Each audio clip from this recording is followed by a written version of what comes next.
Pass method for putting out a fire.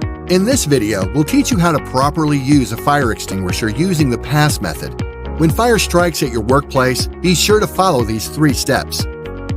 Step 1. Check to make sure the fire extinguisher you have on hand is the correct type of extinguisher to extinguish the type of fire. Type A is used for ordinary combustibles such as wood and paper.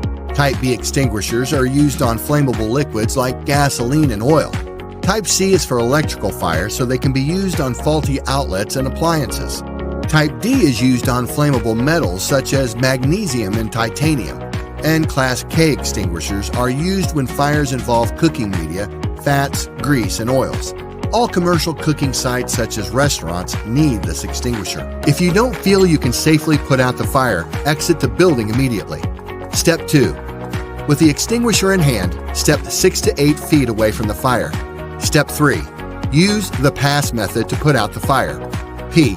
Pull. Pull the pin so that you're able to discharge the extinguisher. A. Aim. Aim the extinguisher nozzle at the base of the fire. S. Squeeze. Squeeze the lever to discharge the extinguishing agent. Releasing the lever will stop the discharge. S. Sweep. Pointing the extinguisher at the base of the fire, move the extinguisher from left to right or back and forth in a sweeping motion until the fire is out. When the fire is out, continue to watch the fire to ensure the fire does not ignite once again. If the fire comes back, repeat the pass method. Recap: P. Pull the pin. A. Aim. S. Squeeze. And S. Sweep. Remember, fires can be harmful and fatal, so do not put the fire out yourself unless it's safe to do so.